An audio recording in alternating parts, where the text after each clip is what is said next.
ऊपरी व्याधा से व्यक्ति या महिला या पुरुष कोई भी है, वो जब रात को आरती में आकर के यहाँ बैठता है तो अगर उसके शरीर में किसी प्रकार की ऊपरी बाधा है तो उसका निवारण हनुमान जी महाराज स्वयं करते हैं। आज मैं आपको गोदावरी धाम के बालाजी लेके आया हुआ हूँ, जो रावत भाटा रोड पर स्थित चंबल गार्डन के पास में स्थित है। ये यहाँ का प्रवेश द्वार है, यहाँ से भक्तगण प्रवेश करते हैं और इसके साइड पर एक प्रसाद की दुकान लगी हुई है। यहाँ से भक्तगण बालाजी महाराज का प्रसाद लेते हैं और प्रसाद लेने के साथ में थोड़ा आगे चलते हैं और इसके आगे चलते ही यहाँ पर रामायण सुंदरकांड की बुक है यहाँ पर मिल रही है।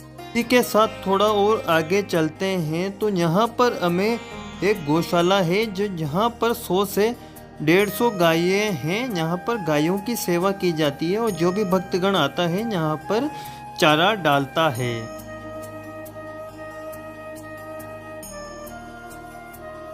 आपको सामने नजर आ रहा है ये गोदावरी धाम के बालाजी है।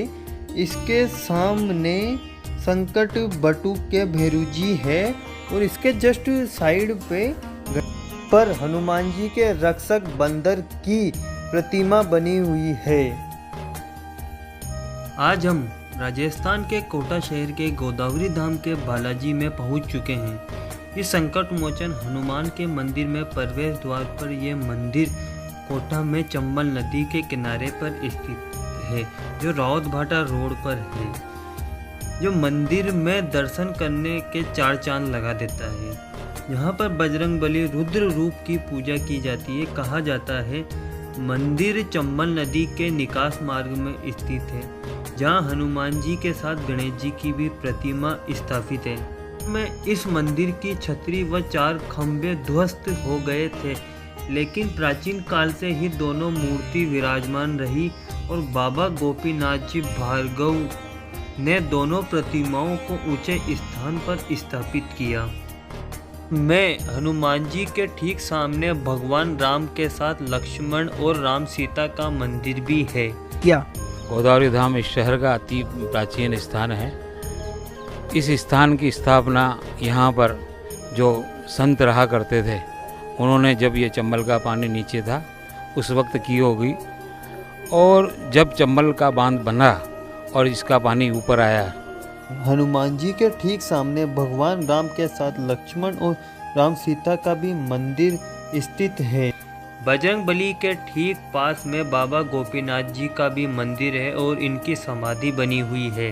भैरव बाबा मंदिर के अलावा एक यहाँ पर विशाल गौशाला भी स्थित है, जहाँ पर 150 से अधिक गायों को चारा डाला जाता है। और फिर समय समय पर जब इनकी सेवा पूजा प्रारंभ हुई तो यहाँ मिले शिलालेख से के आधार पर तो ये 1000 साल से ज़्यादा पुरानी मूर्ति है और एक अद्भुत स्वरूप सन्यासी के स्वरूप में यहाँ हनुमान जी विराजमान हैं। प्रत्येक मंगलवार शनिवार को भगवान का चोला धारण कराया जाता है और विशेष पूजा हनुमान जयंती पर हनुमान जी का स्वर्ण का श्रृंगार होता है। प्रत्येक रविवार को भगवान भैरवनाथ की विशेष पूजा और आराधना होती है। गोदावरी धाम पर एक विशाल गौशाला संचालित होती है, जिसमें 100-150 के करीब गायें हैं और उन गायों की देखरेख और सेवा जिस प्रकार से की जाती है वो स्वयं आदमी भक्त लोग देख करके उनका मन प्रसन्न हो जाता है। बनने से पहले नागा सागा यहाँ पर तपस्या करते थे और इस स्थल को नागा सागा का मठ कहा गया है। 11 वर्ष से यहाँ पर अखंड रामायण पाठ किया जाता है।